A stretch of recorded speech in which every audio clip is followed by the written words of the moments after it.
Olá, seja muito bem-vindo e bem-vinda ao Pensar Muda Tudo. Eu sou a Fê Leite, fundadora da Mandacaru, e nós estamos aqui na continuidade dessa edição incrível, falando de diversas culturas.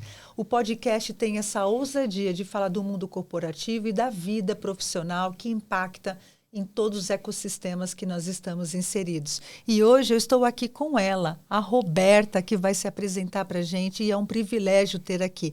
Vocês estão olhando duas pessoas, mas na verdade estamos em 3 ou em 4, quem sabe? Não sabemos. Não, são 3. Não, você não sabe estamos se eu tô? Só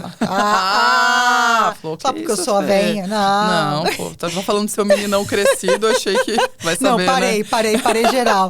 Roberta, derrame aqui quem é você. Fê, muito obrigada por me receber. Adoro o seu conteúdo, suas ideias já há alguns anos.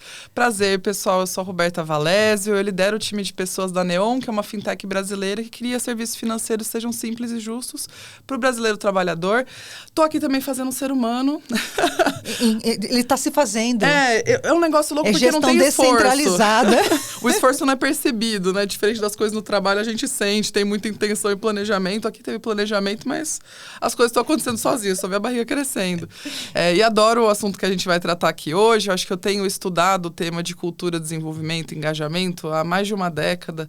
Eu fiz engenharia na faculdade, mas fora da sala de aula eu me envolvi muito com desenvolvimento humano desde muito novinha, assim, com 18, 19 anos. Uma engenheira que veio parar na área de pessoas. Isso é raro. Sabe que é loucura? A gente não tem muita referência de carreiras possíveis, né? No meu contexto, eu sabia que tinha professor, médico, advogado. Eu só sabia essas profissões. Mas eu era boa em exatas, fui fazer engenharia. Então, não é que foi assim, nossa, que decisão acertada. Continuo gostando de números, mas o ser humano me interessa muito mais. Então, eu gosto de combinar essas duas coisas juntas aí. Mas isso prova que não importa por onde a gente comece. O que importa é onde você quer chegar. E você chegou, acredito, exatamente onde você queria. Nossa, eu adoro o meu trabalho. É um negócio assim que... Eu sou de uma geração que todo mundo... A gente descobriu o conceito do propósito, né? Ali na faculdade falava, eu quero trabalhar com propósito, eu quero trabalhar por organizações que eu acredite. Os primeiros estágios eu pedia demissão, assim, falava, porque eu não acredito no propósito dessa empresa. Não. Eu era super romântica. Agarrida. E aí você vai aprendendo como que essa relação com o propósito, ela se manifesta de fato, né? Então, naquilo que você consegue impactar nas suas decisões do dia a dia. E aí, felizmente, eu vou chamar de sorte, mas pelo reforço da linguagem, de encontrar uma carreira que me fizesse feliz. Sim. E da engenharia, como é que você foi parar na Neon? A história curta é que eu tentei vários estágios. Trabalhei em hidrelétrica, trabalhei com educação, trabalhei com riscos. Chorava, essa história eu sempre conto, chorava todo dia no banheiro, assim, a testa no papel higiênico do estágio de férias. Era triste, eu não gostava. Porque tinha que ficar o dia inteiro rodando macro lá, em silêncio. E eu falei, gente, como a gente fica aqui em silêncio, eu e a máquina, o dia inteiro? Não tem condição. E aí, quando eu tava para me formar, eu fazia uns freelinhas, assim, de revisão de currículo, preparar pessoas para entrevista. Eu não sei nem como eu fui parar nesse lugar. Também não sabemos. Mas o pessoal pedia ajuda e eu falei, cara, R$50 eu reviso seu currículo e te preparo para uma entrevista. Olha que incrível. Uma bobeirinha. Eu não cobrava, como eu era boba. Mas eu comecei a cobrar, porque assim, dos meus amigos, obviamente, eu nunca cobrei, mas um povo aleatório, desconhecido, lotando minha agenda, eu tendo que estudar pra prova, eu falei, R$50, pô, o pessoal tinha dinheiro. Incrível. Tinha dinheiro. E aí foi super legal, porque o pessoal foi passando em várias empresas, mas eu nunca enxerguei que isso dava numa carreira em RH. Eu fiz vários projetos junto com a Fundação Estudar, a Artemisia e a Eureka também. Então, eu facilitava treinamentos de design thinking, negócio de impacto social, desenvolvimento de liderança já na faculdade. Então, eles capacitavam a gente mentorava outros jovens. Você era um ET na faculdade de engenharia. Acho que sim. Acho que é uma forma de dizer. Acho que os professores preciso voltar com os meus amigos. Como é que eu explico pra ela que ela tá na faculdade? Não, o meu TCC da Engenharia Civil na Unicamp foi sobre desenvolvimento de líderes. Eu não sei como eu passei esse projeto. Acho que deve ter sido inusitado e por isso que você passou. Sabe o que eu fiz? Acho que saiu do meio comum. No canteiro de obras, no fim do nome do projeto. Desenvolvimento de liderança no canteiro de obras. Usando não sei o que lá. E você coloca qualquer negocinho assim pra usando justificar. Juro. Eu ficava assim, gente, como que eu vou falar de estrutura estrutura de concreto armado, eu detesto. Mas acabou que foi assim que eu fui caminhando. E aí, quando eu fui entrar no mercado de trabalho já formada, eu participei de um processo da Ambev, entrei no programa de talento trainee e eles me encaminharam para agente de gestão. Então foi a Ambev que alguma liderança lá enxergou que eu tinha perfil para a área e que bom, fez muito sentido. Nós trouxemos aqui a Ariane Abdala, ela escreveu o livro de um gole só, que é a história da cultura da Ambev. E a Ambev realmente, né, ela trouxe essa estrutura de abraçar todas as profissões, não importa para qual cargo. Perfeito. Eu acho que isso é uma grande quebra. Vamos começar aqui, que nós hoje vamos falar de culturas das startups. Então, as startups estão presentes no Brasil nos últimos 10 anos, podemos dizer? E acho que mais, que a gente começou a falar com mais força. Como é que quais são as características, os princípios, definições que posso dizer, essa empresa é uma startup? Porque virou um nome chique, né? De mostrar que assim, nós somos hypados, nós somos modernos, nós somos uma startup. A própria Mandacaru usa essa nomenclatura. Mas qual é a verdade dessa definição? Eu acho que não existe um consenso, assim, na literatura, mas, no geral, você pega livros desde a startup enxuta, o estilo startup, ou mesmo o que a gente vê mais comum entre as empresas, é a escalabilidade. Então, você tem uma tese ali que você validou minimamente, e você está querendo agora validar se ela vai crescer e escalar, né, seja na produção, no impacto, no que for o indicador-chave. Tem uma questão da receita, né? Então, você vê que eu escalo esse produto e as pessoas estão dispostas a pagar por aquilo. Acho que, geralmente, a galera combina isso. E, no geral, o pessoal usa o termo independente desses dois fatores em relação ao estilo, né? É inovador, é flexível, se adapta ágil. Então, virou uma cultura. Ser startup se tornou um conjunto de ritos, de comportamento, linguagem, que as pessoas... Eu quero isso para minha empresa, então eu vou trazer essa nomenclatura para ver se eu trago junto com ele os atributos. Acho que tenho isso. E aí vem um pouquinho desse encantamento. Trabalhar numa startup é sair do tradicional, sair das organizações tradicionais, é ter flexibilidade, é poder fazer o que eu quero, me vestir do jeito que eu quero, pensar do jeito que eu quero. Com todos esses anos que já está no Brasil e no mundo, o que se tornou mito desses atributos de startup? O que se consolidou como uma verdade? Partindo do mito, acho que tem uma questão das pessoas acreditarem numa liberdade incondicional, assim, de que, nossa, você vai fazer o que você quiser, você vai ter um nível de flexibilidade incrível, você sempre vai ter muita oportunidade de crescer. Acho que depende muito, assim, de startup para startup, as culturas variam muito, e também é importante considerar que o momento daquela organização e como que ela está em relação às finanças dela varia muito a realidade, né? A gente viveu o que foi chamado o inverno das startups nos últimos 3 anos, né? O Venture Capital não estava tão disponível e abundante como estava até 2021, meio de 2022. Então, é importante considerar que assim, essa expectativa de que é um parque de diversões, aquela associação mais de 7 anos atrás de piscina de bolinha. Estilo Google. Eu acho que até essas organizações que hoje são as Big Techs, o pessoal até desassociou de startup e falam das grandes empresas de tecnologia, elas mudaram muito a conduta delas em relação a vários temas, alguns muito polêmicos, desde o trabalho remoto, relação com diversidade, relação com cultura. Os tempos mais difíceis nas finanças tornaram algumas dessas coisas mito. Eu acho que isso que é uma coisa muito interessante. As startups, principalmente quando eles abrem o IPO e tudo mais, ou vem um investidor anjo, injeta uma boa grana, dá uma certa tranquilidade de poder continuar o desenvolvimento do seu negócio. Mas isso também afrouxa um pouco a cobrança para os resultados. E eu queria que você falasse sobre isso, porque eu tenho vários clientes que nasceram como startups, já não são mais. É como se eu fizesse 18 anos, a empresa fizesse 18 anos, olha... Agora você precisa trabalhar e dá um susto nas pessoas, porque precisa falar de números, de indicadores, de resultados, de alta performance. E parece que as pessoas que estavam lá se acostumaram a não falar sobre isso. Como é que as startups podem, ou as empresas que estão nessa transição ainda, fazer essa transição com o menor ônus possível? E, Fê, até voltando os mitos são esses, mas tem uma parte que vai ajudar muito nesse tema de como lidar com essa transição, é que a verdade é que você tem um nível de autonomia, no geral, muito maior. Por diversos motivos. Menos hierarquia, a informação é mais distribuída, o time é mais enxuto, tá todo mundo sentindo que o seu trabalho tem muito mais impacto. Eu sou apaixonada, assim, eu tenho dificuldade hoje de me enxergar num curto período de tempo numa organização grande de novo.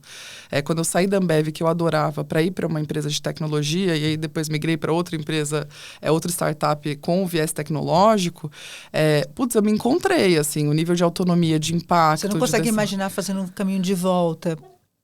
Acho que vai demorar para eu enxergar esse caminho. É porque tem um nível de liberdade e autonomia e que você oferece até para pessoas muito mais juniores, assim. Acho que a relação fica muito mais legal, a cultura fica muito mais flexível, que para empresas muito consolidadas é mais difícil de você alcançar. E aí, quando você vive essa transição de falar mais de resultado, o que a gente observa é que culturas que são genuinamente transparentes e dialogam com as pessoas que estão colocando seu talento a serviço ali, elas têm mais facilidade de explicar, pessoal, a gente está com uma nova variável aqui na mesa. A gente tem uma restrição, uma pressão, a gente tem que entregar tal resultado. E que minimamente colocaram modelos de gestão, né? Então, por exemplo, a gente foi, na Neon, a gente foi buscar o nosso lucro no ano passado, a gente fez uma campanha assim, esse é o nosso ano, esse ano a gente quer dar lucro, é super importante. Nós queremos ser independentes. É isso, a palavra foi essa mesmo, Fê.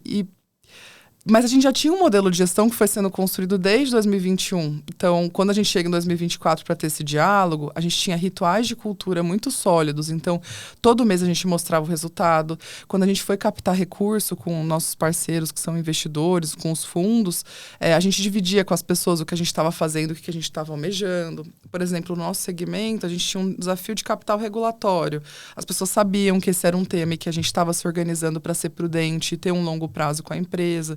Então, acho que o diálogo aberto, a cultura, ela ajuda você a explicar e as pessoas irem entendendo, porque não tem nada abrupto de mudei de hoje para amanhã numa carta do CEO.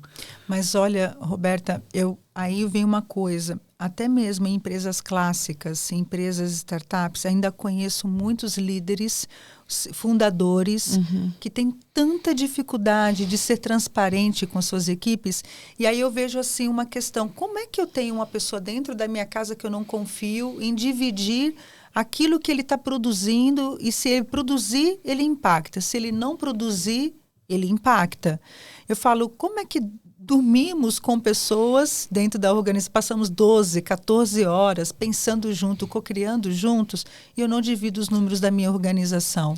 É muito assustador no geral, assim, né? Eu acho que eu tive a sorte até de conviver com gestores que confiavam muito nas pessoas, né? Então, o CEO da empresa que eu trabalhava antes, ele toda sexta-feira entrava numa live e respondia qualquer coisa que o pessoal queria. Qualquer coisa. E aquela questão de você colocar o seu rosto, a tapa ali disponível, se colocar na arena, Dá né? a cara a bater, que a gente fala. Exatamente. Era muito bonito e todo mundo falava, cara, se ele tá assim, eu sei que eu posso confiar nessa pessoa, porque ela é vulnerável, ela é disponível, confio nela. E sei que não tem uma consequência negativa. Se eu fizer essa pergunta, eu não vou ser punido. Não vou depois, me perseguir, exatamente. Então precisa de tempo. Você até disse, antes de preparar a Neon para este momento, vocês começaram a produzir ritos 3 anos atrás. E aí acho que veio uma outra questão. Todo mundo pensa que se produz cultura, que nem aqueles que tem os cartazes na rua, aprenda a falar inglês em 6 semanas, emagreça 10 quilos em 1 semana e implemente cultura em 3 dias, numa imersão. Cultura é algo que se leva-se tempo.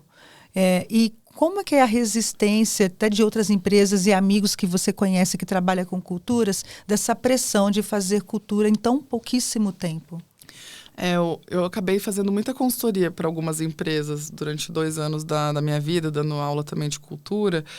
E é muito curioso porque, no geral, todo mundo olha os grandes cases. Você pega até o livro da Netflix sobre cultura, do Google, da Amazon, das Apples lá atrás, que era conhecido esse case específico de atendimento. E a pessoa vai, uma executiva vai no evento e fala, agora eu preciso ter isso na minha empresa. A gente precisa ter cultura forte. E aí você contrata uma consultoria, ou você pede para o seu time de RH definir valores, definir um propósito, definir uma missão. Hoje em dia, eu acho que já é bastante disseminado que você fazer tudo isso pôr na parede não tem valor. Nunca teve. Eu acho que o pessoal hoje entende. Nunca teve. Entendeu? Agora, o que eu acho pior ainda, quando uma empresa procura a Mandacaru e fala assim, esses são os nossos valores. Aí eu escrevo... Tirou de onde? Não, tirou do filme Divertidamente. Aí tem lá, alegria, felicidade. Ai, meu Deus. E aí eu fico pensando, como é que vai ser o colaborador que vai ser desligado, que vai receber um feedback, que não atinge resultado, momentos de austeridade de resultado. Eu não tenho alegria, então a empresa não está cumprindo o seu valor. Perfeito. Então eu vejo que as pessoas estão assistindo Divertidamente e projetando ali. E estão escrevendo valores. Perfeito. Você já viu isso? Nossa, sempre. Na Neon a gente tem a sorte que antes mesmo de ter desenhado uma arquitetura já tinha uma cultura muito legal. Até encontrei uma pessoa ontem num jantar que foi da Neon bem antes de mim. Ele falou, nossa, foi um dos lugares mais diversos, mais colaborativos que eu passei. É muito gostoso ver. Nossa, e depois que a pessoa sai... E falar da empresa, para mim, a cultura está muito do desligamento para a vida pregressa desse desligamento. O que essa pessoa continua falando da organização Totalmente. É onde a cultura está mais presente. Perfeito. E uma coisa que a gente buscou fazer ao longo desse tempo, e tem muito a ver com o ciclo de maturidade de uma startup, né? Tinha uma cultura muito legal, e lá em 2019 fizeram um evento de lançamento oficial dos valores, não estava na organização nessa época, e em 2021 e 2024 a gente fez novamente projetos para garantir que aqueles valores que a gente desenhou lá atrás ainda eram os que estavam sendo vividos. É válido. Conversa com o nosso negócio ainda. O mundo se transformou. Os nossos valores refletem a realidade desse novo mundo, porque a gente passou antes da pandemia, a gente ainda não sabe as verdadeiras consequências dessa pandemia, tem apenas 5 anos que a gente viveu, então, na história de humanidade, é um grão de poeira. Verdade. E existe uma pressão agora, porque as organizações antes eram pressionadas pelos sindicatos. Uhum. Hoje ela é pressionada pelas redes sociais, Perfeito. pelo Glassdoor, pelo Jus Brasil, porque Sim. hoje as pessoas pesquisam pelo YouTube. Isso é incrível. Então o sindicato ele não existe mais, mas essa força de pressão ela foi para algum lugar, de cobrar as organizações de um posicionamento. E mesmo os sindicatos em redes sociais, o pessoal é ativo de compartilhar e dar voz para isso que circula ali. O Ministério do Trabalho Sim. também está lá nos alertando o que é certo, o que é errado. Então as redes sociais, de alguma maneira, se tornou uma plataforma extensiva das organizações. Faz sentido? Faz muito. E eu acho que é muito poderoso, porque quando você tem plataformas que nem o Glassdoor, ou mesmo saiu recentemente um outro formulário de salário justo, é um site. As pessoas vão lá e dizem quais são os benefícios, pacotes, todos que elas têm de compensation, né, de remuneração. Às vezes as pessoas vêm nos grupos de RH e falam, nossa, outro grupo. Eu falo, gente, mas que legal, porque se uma pessoa que é gestora na sua empresa está operando essa funcionária, ao invés de ser honesto e falar, a faixa salarial é essa, você consegue crescer assim, essas são as condições, essa pessoa está empoderada, né, pegando até ela tem autonomia. Exatamente. Eu acho que é uma coisa que nós nunca tivemos, né? Se for pensar em culturas que antecedem aos modelos de inovação, a autonomia estava num grupo seleto de pessoas. Eu não era pago para pensar, eu era pago para trabalhar. Agora, a empresa também pode dizer, eu lembro que eu vivi a experiência de chegar para a nossa empresa, a gente estava passando uma escassez financeira muito grande, e dissemos, pessoal, olhando o orçamento, olhando a realidade do futuro da empresa, nos próximos 2 anos não haverá promoção, não haverá mérito e nem haverá PLR. Difícil. Sintam-se à vontade em tomar decisões em suas carreiras. Pertence a você, a sua vida profissional. Mas eu acho que as empresas meio que assumiram a sua carreira. Eu vou fazer a gestão da sua carreira e também o outro aceitou. Uhum. E tem gente que procura ainda gestão de carreira dentro das empresas. Como é que você vai conduzir a minha carreira? Como se tivesse um RP dentro da empresa só para você. Ao mesmo tempo, quando você pensa em cultura de startup, uma coisa que, por exemplo, a gente tem tentado fugir é que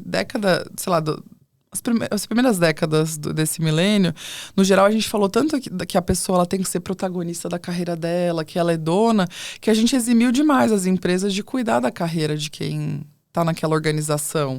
Então, explicar quais são os caminhos, o que você tem que fazer, dar clareza para os processos de reconhecimento.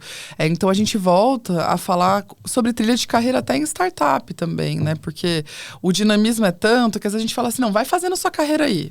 Isso era falado lá atrás. A gente volta a falar, não, ó, é isso que você espera de cada nível, é assim que você pode progredir. Nós temos essas ferramentas, nós temos estes caminhos e estas possibilidades. Perfeito. Tá aqui. Talvez não combine para todo mundo, talvez não converse com o momento de vida de todo mundo. Você falou uma coisa que me chama um pouco a atenção sobre maturidade. Autonomia, desculpe. Autonomia está muito conectada ao nível de maturidade. E nós estamos vivendo uma grande deficiência social, não só no Brasil, mas de cada vez mais as gerações estarem intolerantes à frustração, a dores, a pressão, a crescer. Tanto que a gente está falando hoje de adultos infantilizados. Quais são os meios de desenvolvimento? Porque não tem como selecionar gente madura e não madura, né? É impossível. Você pode pegar uma pessoa de 50 anos imatura e uma pessoa de 18 anos que já passou por tantas coisas na vida que já teve que crescer muito cedo. Mas, de fato, a imaturidade está presente na nossa sociedade, a intolerância, a frustração. Como é que vocês lidam com essa realidade para poder desenvolver essa pessoa em aspectos emocionais e sociais, psicossociais, a gente pode até emendar com outro assunto daqui a pouco, para que essa pessoa esteja preparada a lidar com pressão, com resultados, com alta performance e trabalhar? Acho que tem uma questão de tomar risco calculado também no que diz respeito à carreira, né? Se eu não tenho qualquer evidência que aquela pessoa ela tem capacidade de lidar com aquela complexidade de problema, eu não vou colocar ela numa cadeira e dar a caneta para ela. Dar caneta não, até uma expressão mais antiga, né? Não, gente. Dá o tablet, dá o tablet. Que caneta que a gente dá? Ninguém pega a caneta, mas... Dá o tablet. Mas o IA na mão dela. Mas eu acho que tem uma questão de você ir dando desafios crescentes, né? Qual que é aquele possível adjacente para aquilo que aquela pessoa sabe e ela já provou ter competência para. É lógico que tem um nível de aposta no potencial do talento, mas eu acho que primeiro, assim, você vai dando desafios crescentes sem fazer grandes barbeiradas, né? Eu acho que isso é importante até para a carreira e para a saúde mental daquela pessoa também, né? Então, vamos dar desafios crescentes continuamente, mas tomando risco calculado. E acho que, no geral, programas de mentoria e de desenvolvimento orientados para habilidades que são demandadas naquele negócio são focos que a gente tem. Então, a gente faz menos assim, um programa que coloca 40 gestores na sala e mais um programa de mentoria direcionado para aquela pessoa. Então, isso é muito bom. Eu sei que isso é caro, eu sei que talvez isso não é uma realidade para todas as organizações e RHs que estão nos ouvindo, porque quando tem um investimento, acaba sendo direcionado, geralmente, repetidamente, para a liderança. E necessidades completamente diferentes. E, às vezes, o líder não desdobra esse desenvolvimento com suas equipes, não mentoram outras pessoas. Eu tenho incentivado muito que líderes se tornem mentores. Se ele está recebendo a mentoria, está vendo como ela funciona, assuma com 2 pessoas um processo celular, mas às vezes não são todos. Que, não levo jeito, não vou saber fazer. Mas você já é líder, tem que fazer a mentoria da sua equipe, tem que sentar, tem que conversar, tem que complementar o que a sociedade não entregou. Às vezes, até mesmo uma disfuncionalidade familiar acaba recaindo sobre a empresa. Totalmente. Hoje o ser humano ele está totalmente incompleto. Eu lembro que a Uber anunciou bem antes da pandemia que nós viveríamos um grande blackout de mercado. E hoje eu vi um Reels de um líder falando, eu estou com 100 e poucas vagas na minha empresa e não consigo preencher. Então, a gente está realmente... E a gente fala de empregabilidade, todo mundo querendo... Mas onde as pessoas querem exatamente um cardápio também de vaga, também tem que ser esse modelo, tem que ser desse jeito, tem que ser próximo. Como é que estão esse nível de exigência? Como é que a Neon faz? Porque a Neon ainda tem a sorte de ter a política do trabalho remoto. Correto. E como é que você está vendo, Roberta, você como profissional, esse retorno das organizações para o presencial? Alguma coisa deu errado? Bom, primeiro, que eu acho que essa questão de escolher e de ser exigente é uma realidade muito grande na tecnologia, mas é lógico que é uma bolha, né? Então tem muitas pessoas que... Não acho que não é só na tecnologia, não. Você acha... não, mas a tecnologia consegue fazer mais pressão. Mas eu entendo que é uma questão de muito privilégio você escolher onde você vai trabalhar, o que você quer, mas ela é muito presente no contexto da tecnologia.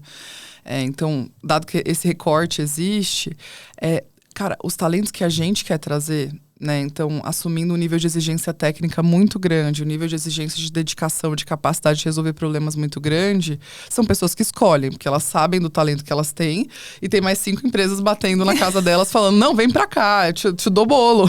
Sabe? Fica, vai ter bolo, vou te dar bolo. E assim... Eu tenho massagem nos pés, eu vou te dar... Se falar pra mim que vai fazer massagem nos meus pés, me leva. Pô, me galera. leva fácil. E ainda com essa... Você falou do contexto das redes sociais, mas a gente está num mercado tão interconectado que eu estou competindo com empresas que faturam em outra moeda. Eu acho isso é interessante. A pessoa pode ganhar em libras, pode ganhar em dólar. E tem uma questão, você está competindo com ela mesma, porque ela pode acordar amanhã e falar, eu quero ser empreendedora. Acho que todo mundo hoje vou viver de freela, vou ganhar bem, vou ter autonomia. Não vou ter chefe, eu vou fazer os meus horários. Não faz. Gente, quem quer ser freela, esse negócio de fazer os seus horários, tem o cliente passa a ser seu chefe. Naquele livro, esqueci o nome do filósofo, Sociedade do Cansaço. Sim. Ele fala que a ilusão de empreender, de se tornar mais livre, foi uma das maiores ilusões do nosso século. Porque nós nos tornamos mais escravos de nós mesmos do que nós imaginávamos. Eu posso dizer que é uma verdade. Eu acordo 5 da manhã, vou dormir cada vez mais tarde, porque o cliente, ele é dono da sua agenda. E o Bushra, ele tem 2 livros legais. Um vai falar sobre a perda dos rituais, que eu acho que tem tudo a ver com cultura. É maravilhoso. Porque ele fala, a gente foi perdendo, e eu não sei não lembro o nome agora, mas ele fala sobre essa sociedade, o cidadão global, que você vira uma identidade única. Os livros deles são incríveis, e são fáceis de ler e tudo mais. Você falou uma coisa interessante. Quando a gente fala de cultura das empresas, a palavra cultura vem da agricultura, do cultivar. E eu gosto muito de falar da minha família, porque para mim cultura começa na sua família. O hábito de sentar na calçada, as rodas de ciranda, falar mal da vizinha, que é tudo de bom, todo mundo faz isso, o bolinho, a sessão da tarde, quando a gente voltava da escola, tinha aquele momento de almoçar, depois uma sessão da tarde. Nós tínhamos ritos nas nossas vidas. A gente acorda agora, senta numa cadeira e fica na frente de uma tela. Nem a sua casa tem mais ritos do almoçar junto, do jantar junto, tá todo mundo na frente da tela do celular. Assistir série. Isso não é um rito cultural. A gente está perdendo ritos culturais de uma forma geral, né, Rô? Sim, e acho que os danos gerais para a sensação de bem-estar, de conquista, né? Isso tem um hiperconsumismo, um estímulo maluco de redes sociais, e a gente não vai lá e valoriza esses momentos que dão sentido e noção de passagem de tempo, de marco, de conquista para a vida, né? Você sente que Ano Novo não existe mais? Eu acho que na nossa família a gente é bem assim, é uma data da turma se reunir, da gente ritualizar. Mas você escuta muito, parece que não há uma virada, porque primeiro que eu olhava para o céu tentando achar que ele mudaria de cor quando eu era criança. Meu Deus. Que havia um número assim muito grande. Eu quando eu era criança pensava balões, alguma coisa. Mas eu tenho a sensação hoje que esses ritos de natais e Ano Novo, eles não têm tanto peso familiar como tinha antes. Tanto que houve até esse movimento no Instagram em dezembro. Você não é obrigado a estar com quem você ama. Você vai ficar sozinho mesmo. A solitude é maravilhosa. Porque 2024, a palavra da vez foi a palavra solitude. E agora nós somos considerados o 3º ou 4º país com a maior crise de solidão do mundo. Perdendo para o Japão, perdendo para países que já eram essa tradição da privacidade. Mas o brasileiro, ele não tem a tradição da privacidade. A gente é muito social, a gente é latino, a gente gosta, né, da comunidade viva pulsando de música, da conexão. É lógico que a gente é muita coisa, mas o que eu percebo, eu acho que tem tudo a ver com a gente comercializar os rituais também. Eu preciso de um festival incrível para passar o meu Ano Novo e postar algo legal nas redes sociais. E aí não é exatamente o que eu gostaria. E o que é muito triste no geral. E isso extrapola para a cultura das organizações da mesma forma, né? Como que a gente faz que esses momentos marcantes sejam lembrados, sejam memoráveis, não sejam só uma artezinha para postar no LinkedIn, quando você consegue aquela promoção que você suou tanto, sonhou tanto, se preparou tanto, né? E eu acho que vale também, assim, as conquistas da empresa, né? Pô, a gente está crescendo, vamos comemorar. Aí, boa. Quase ninguém que veio aqui, virá aqui, poderá falar o que você vai falar. Como se mantém uma cultura viva remota? A gente... Primeiro que a gente tenta trazer pra gente algumas coisas que a gente possa copiar. Quando a gente decidiu seguir remoto, porque pensa assim, fim de 21, quando o pessoal começou a ser vacinado, ou fim de 22? Não, a gente começou a ser vacinado 21. Em escala 21. É. A gente sentou para decidir, né, a liderança sênior e a liderança do nosso time de pessoas, assim, a gente vai voltar? Porque todo mundo começou a voltar. Teve essa decisão. Teve. Porque assim, vacinou, a pressão era grande. Podemos voltar. Foi esse gatilho, né? Até um gestor nos procurou e eu lembro da mensagem dele. Para mim foi muito marcante. O pessoal tá vacinando, quando a gente volta? Aí eu parei e falei assim, mas por que voltar? A gente precisa pensar quais os benefícios e o que a gente vai perder, né? E quando a gente... Primeiro que assim, uma investigação contínua de o que as pessoas valorizam, o que fazem elas decidirem vir para a Neon e ficarem na Neon, sempre mostrou que o trabalho remoto era algo importante. Se tornou salário emocional. Totalmente. As pessoas, elas escolhem estilos de vida completamente diferentes. Eu tenho uma casa, sou baseada lá com meu marido e meus cachorrinhos, mas eu tenho colegas que gostam de viajar boa parte do ano, que tem uma vida mais nômade. Eu tenho um casal que está vivendo 4 meses num lugar diferente. A cada 4 meses se mudam. Ai, que delícia. Não, muito gostoso. E você precisa de uma profissão que te permita isso. Mas também, se você tem uma vida fixa, ela não precisa ser perto daquele escritório, né? Eu moro em Campinas, a Neon fica em São Paulo. Eu opto por vir para a Neon 1 ou 2 vezes por semana porque eu gosto.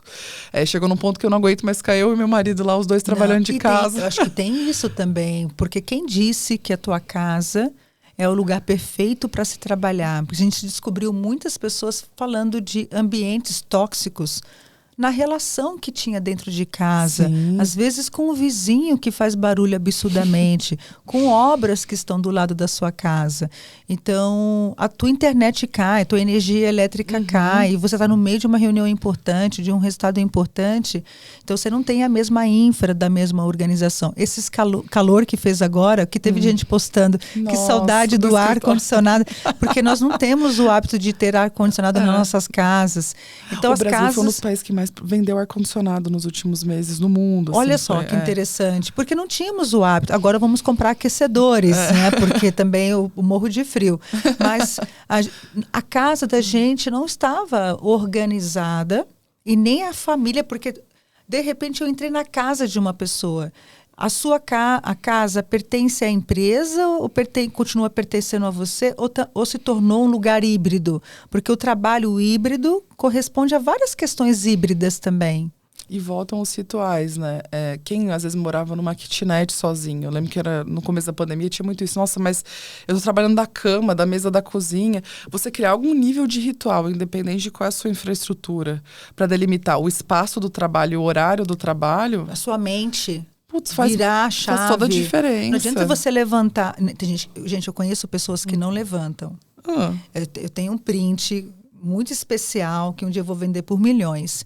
Mas a pessoa estava fazendo reunião da cama com o cobertor, o marido continuando dormindo. Meu Deus. Dava para ver o marido viradinho no cobertor. A minha coluna. E a gente naquela situação do tipo, ninguém estava prestando atenção no conteúdo da reunião, todo mundo já no comentário lá, amiga, vai para um lugar, a gente está vendo você de camisola, assim...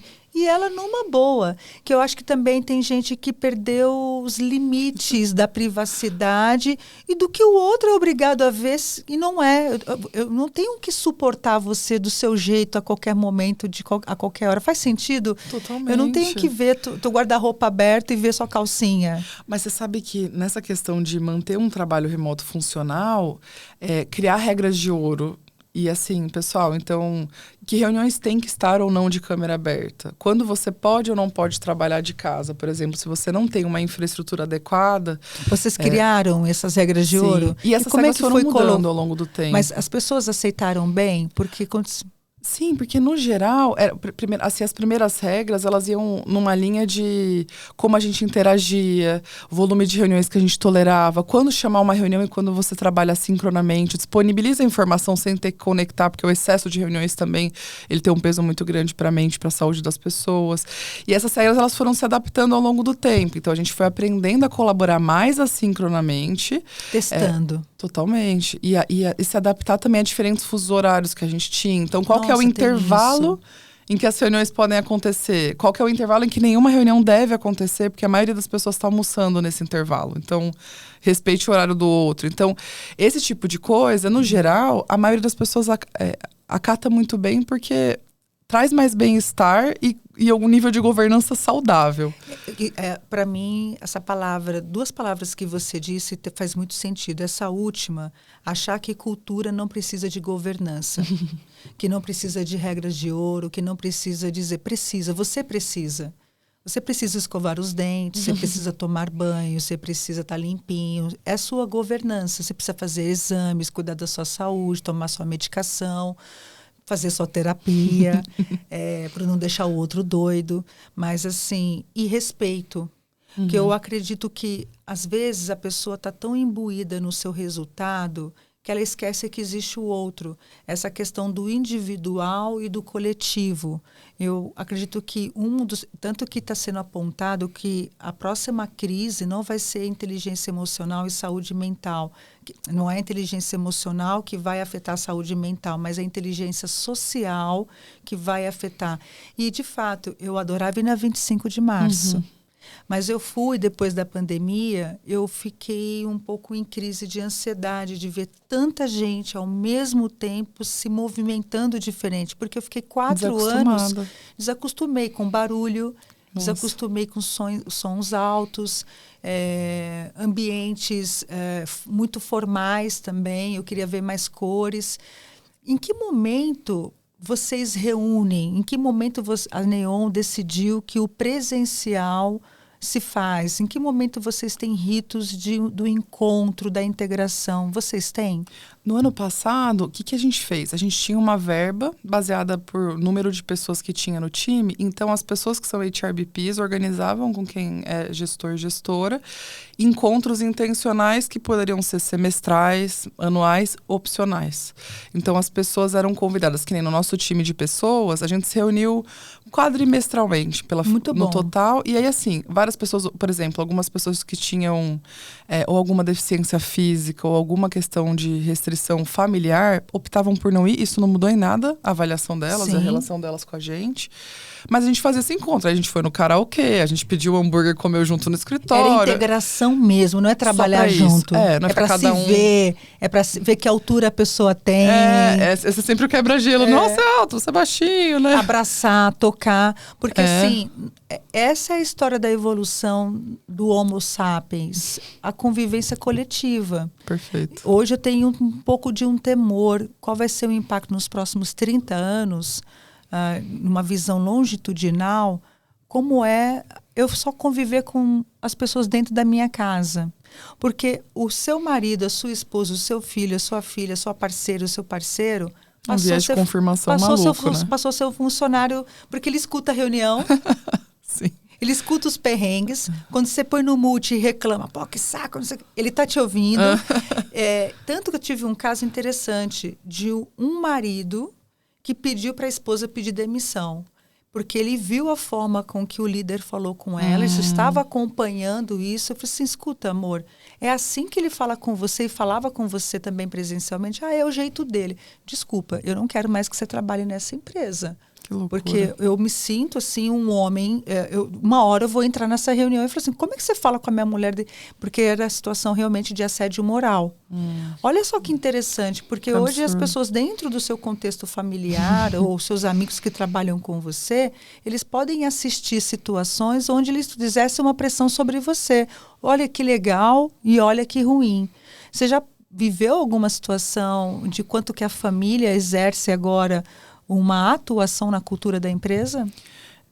Eu acho que a gente sempre levou essa cultura da nossa família para o trabalho, mas eu tô pensando na série Severance, não sei se você assistiu, ela é super interessante, onde as pessoas elas apagam tudo quando elas chegam no trabalho e apagam o que elas viveram no trabalho quando voltam para casa, parênteses, é divertidíssimo. É da Apple. Da Apple TV. Isso. Eu só consegui assistir o primeiro episódio, a série não me pegou. Putz, eu tô viciadíssima, tô no hype. Mas assisti The Morning Show, que é pra falar de cultura. Sim, é ótimo também. Mas eu, na minha vida pessoal, assim, tanto meu marido como eu trabalhamos de casa e ele mora numa empresa próxima, ele vai uma vez por semana também por uma escolha dele.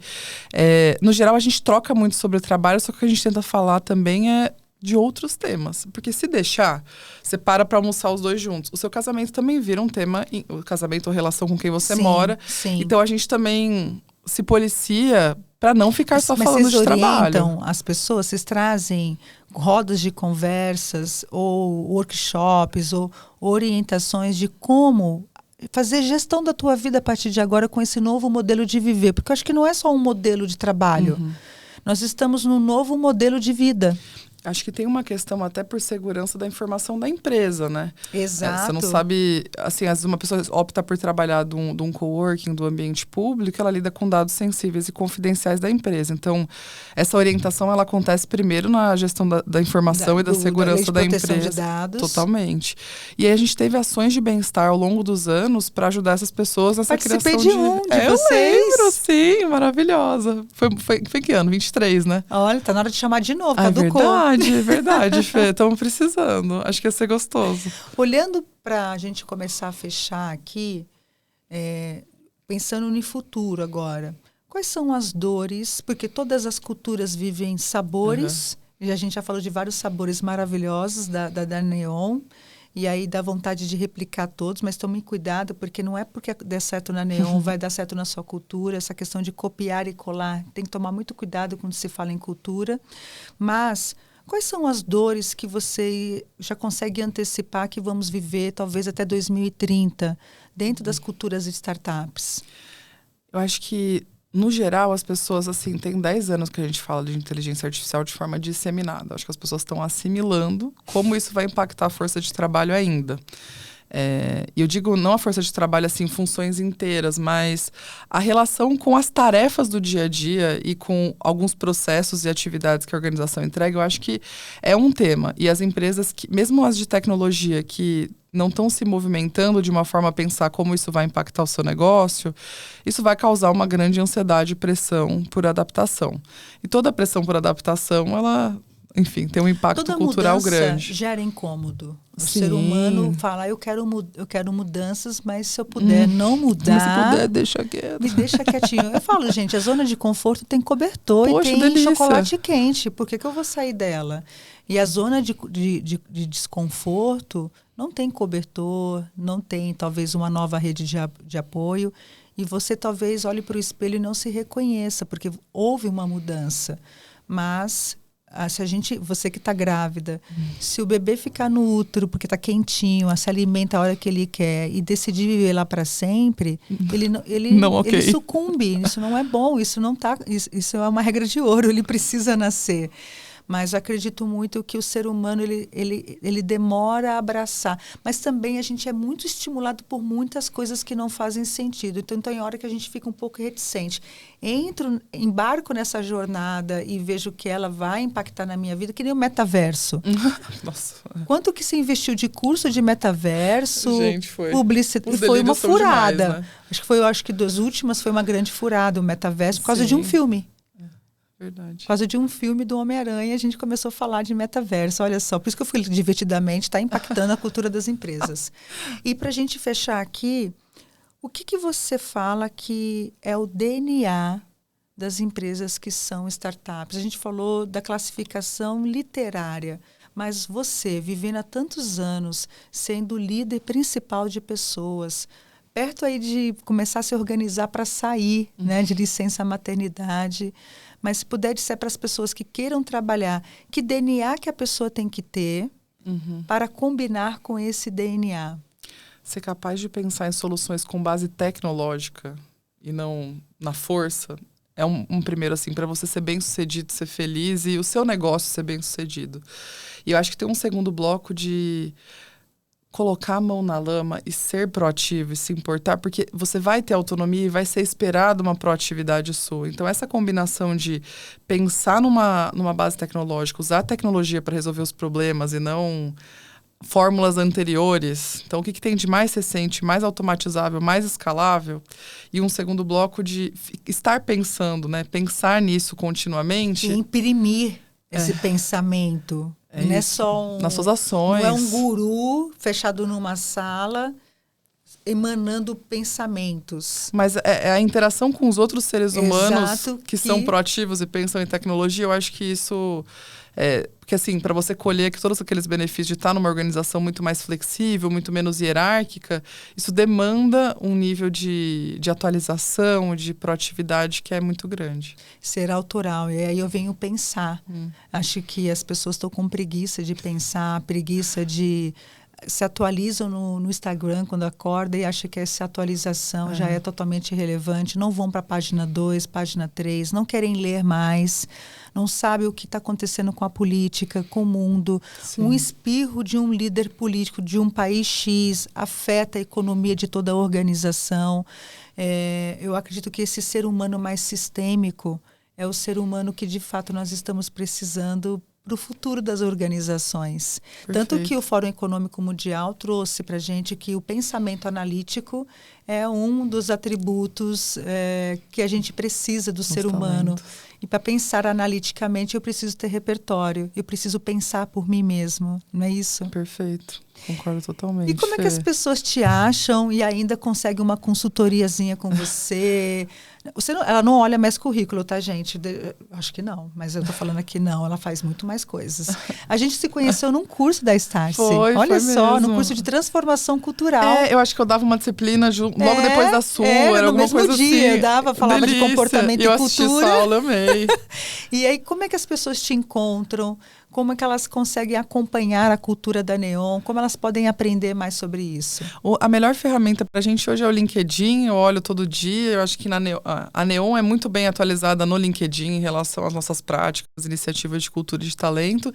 E eu também estou por lá, acompanhando bastante coisa. Eu optei por não ter outras redes sociais ativas, assim, porque me dá muito tempo, assim, me libera bastante. Então, para trabalho, LinkedIn, estou por lá. E, Fê, muito obrigada. É muito gostoso acompanhar seu conteúdo. Acho que merecia uma parte 2. Só que a gente tem que ter esse momento aqui mas para deixar gostinho e você voltar, quem sabe já aqui, já numa outra fase. Um bebezinho. Tá vindo aí. Vamos Chega ver. Quando? Meio de julho é a previsão. Julho? Então vai chegar bem no frio. Tadinho. Mas muito obrigada, primeiro que assim, eu te chamei, eu falei, será que ela vai aceitar? E quando você falou, poxa, eu estou em São Paulo 2 vezes, eu falei, não acredito, vai dar certo. Eu estou muito feliz de estar com você aqui, tenho certeza que esse episódio vai trazer muitas formas de pensar para as pessoas e que o nosso objetivo foi cumprido aqui com louvor. Muito obrigada, Fê. Obrigada, pessoal. Gente, até o próximo episódio e logo vocês terão acesso a Roberta aí pelo LinkedIn. Então, muito obrigada.